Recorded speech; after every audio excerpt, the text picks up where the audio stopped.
The video that you just watched right now is from South Africa, where store owners poured oil on the ground in order to try to prevent some of the looting that was happening there.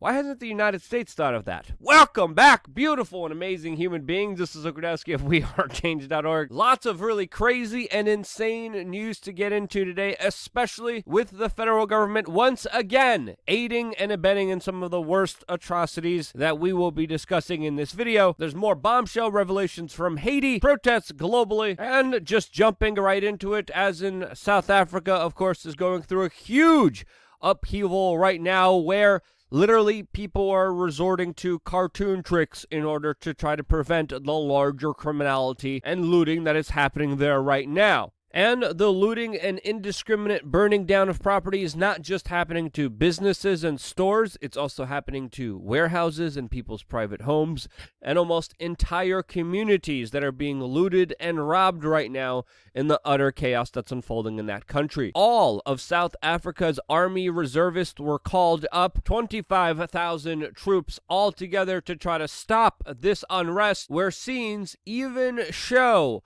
some police officers participating and taking part in the larger looting. Already, way over 70 people have been killed during these clashes. This as there has been 6 days of chaos in most of South Africa, where private residences and store owners were left to defend themselves, with many people saying that they have been let down by the government that decided to respond late to the situation, as now many South Africans are finding it difficult to get everyday supplies and food. Now, the situation in the United States is not as grave as in South Africa, where literally police officers are using police cars as getaway vehicles after looting stores. Here in the United States, police officers usually look the other way, as utter bedlam and crime keep skyrocketing in major American cities, as of course right now there is an unofficial slowdown by the NYPD and other police departments all throughout this country, where police officers are choosing not to respond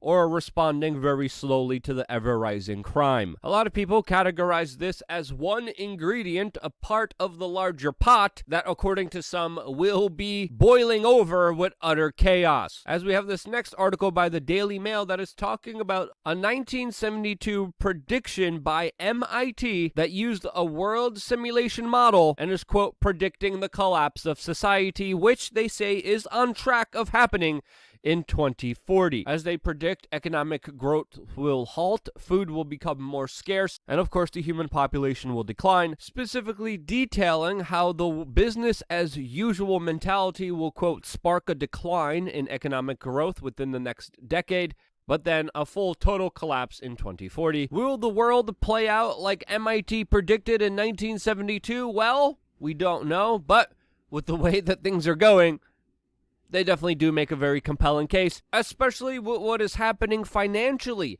as the head of the Federal Reserve just issued a statement saying that he is not concerned about the rising cost of living, specifically saying that he will only be concerned about inflation once large price increases become widespread. And with inflation here already affecting a lot of Americans, essentially taxing and stealing their savings right in front of them, there's even talk about Social Security payments going up 6.1% to deal with this inflation. And as governments decide to print more money, intervene in the markets even more, the problem will of course only be exacerbated even more. But hey, in response to all of that, we're doing a survival apocalypse training drill this coming Saturday with tickets are still limited. Yeah, I'm jumping right to this. I'm promoting this right away. This is mainly going to be a very fun and adventurous event that we're going to be conducting in New England. And survival was something that I've been taking very seriously for the last 2 years. I've had the pleasure of working with absolute professionals, Special Forces Green Berets, and a lot of other very talented individuals. And we will be teaching you how to absolutely live off-grid, navigate terrains, and of course, defend yourself no matter what the threat. If you're interested in that, check out the event listed down below, which we always had very positive reviews of. Also, the civil unrest is not just happening in South Africa, in Cuba, in Haiti, in France. It's also happening in Ireland. It's also happening in Greece. We're going to be talking about that, plus a lot more, along with a new Johnson & Johnson recall, all specifically on LukeUncensored.com. If you haven't signed up for it, it's just 50 cents a day. And every single day, I'm starting to put more of my time, more of my resources, concentrating more on Luke Uncensored than I am on this specific YouTube channel. It is definitely worth the watch. If you haven't seen it yet, just go to LukeUncensored.com. Now, if you remember from the beginning, we were very skeptical about the latest news that was unfolding in Haiti, where the president was assassinated, and now we're just getting an onslaught of news and information that directly validates our concerns, as we're getting the information that the U.S. military is confirming that the assassins that took out the Haitian president were trained by the U.S. military. Some of them had connections to U.S. law enforcement, some connected to the DEA, some connected to the FBI, and some connected to a Florida-based security company that many people believe is a front for an intelligence agency. We're also learning that the head of security for the Haitian's presidential palace is also in custody, as he is being accused of cooperating with this assassination for allegedly being a part of this plot. Now, for the Pentagon to admit that it trained some of these Colombians, there's also 2 Americans a part of the assassination team, while the head of the CIA was in Colombia for a secretive, quote, delicate mission, and for the Pentagon to admit that they trained these Colombian assassins really paints the perfect picture of an utter conspiracy unfolding here against the Haitian president, who was one of the few world leaders that actively took a stance against the establishment medical big pharma agencies and their medical procedure that they're trying to push on everyone. The Haitian president did not go along with the agenda, did not go along with the narrative, and that this larger admission by the Pentagon could be assigned to other world leaders to play along, or else they could meet the fate of the Haitian president. Again, that is just a theory out there that could possibly explain what happened, exactly what were the motives. We do not know. We can only speculate as of right now. I think the speculation that I mentioned definitely has some merit to it, as right now it is more of a plausible explanation than anything even remotely being brought to by the mainstream media trying to explain this. In other secretive government agencies overthrowing governments news, we of course have the latest news from Cuba, where civil unrest and protesting also has been dominating that country and being used and abused and exploited by American political special interests for whatever side they represent. And in this very perplexed tug of war that is happening between the left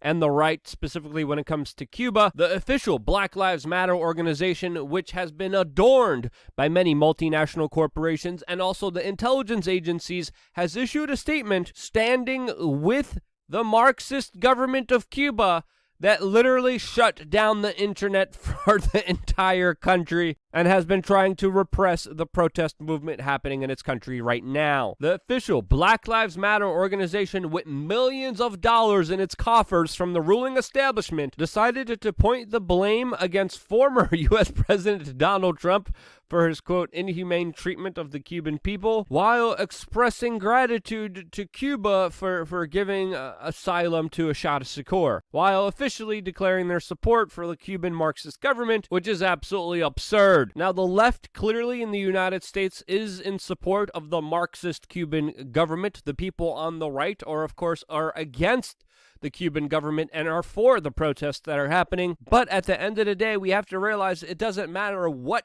people want. The intelligence agencies will go behind everyone's back without any accountability, use secret slush fund money, and do whatever the hell they want and put whoever the hell they want in power afterwards. In related unaccountable U.S. government agency news, we have this latest declaration by the U.S. Department of Justice that just exposed the FBI for yet again allowing another sick predator of small children to get away with his horrible actions, with the DOJ essentially saying that the FBI has been protecting Larry NASCAR in his larger case, as the DOJ just announced that the FBI failed on several occasions to properly handle this case, what was happening here.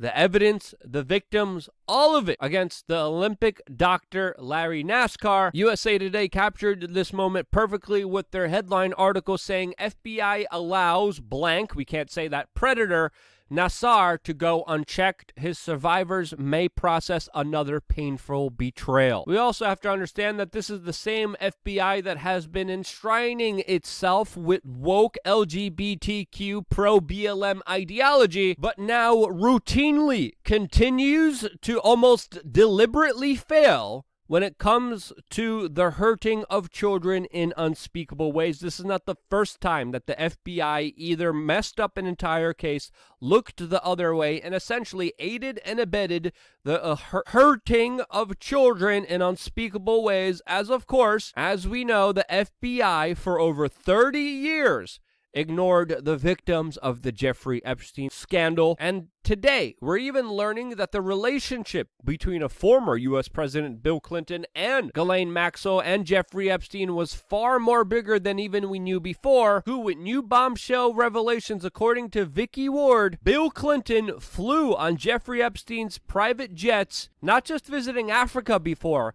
but Japan, Taiwan, China, and countless others of destinations that we still don't even know about, as the relationship between Epstein and Clinton was far more extensive than we previously even knew about.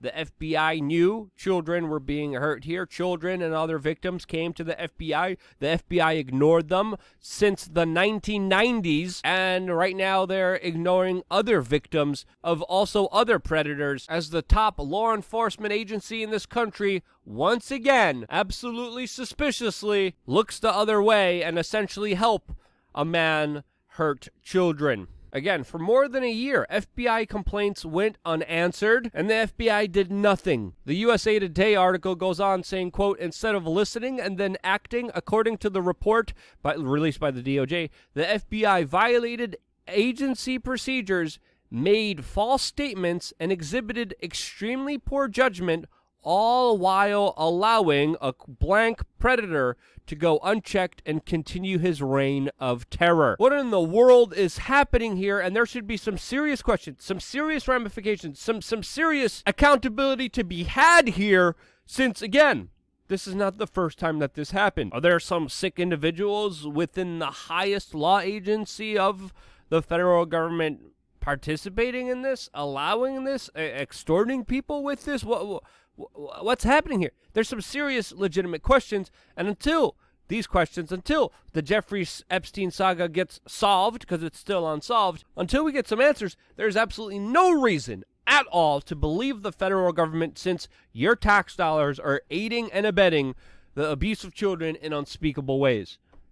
There's no denying it. The facts are all there, and that's a system that is absolutely sick and deserves to be called out. If you agree with that, share this video with your friends and family members. It just takes you double-clicking the URL. It is more imperative, more important than ever, and because you guys do that, I am still somehow here against the insane amount of downranking, algorithm changes, and shifts that do their best to make sure people can't hear important alternative information. And again, the only thing stopping it, double-clicking, sharing, paste. That's it. Love you guys. Stay tuned for more, especially on LukeUncensored.com.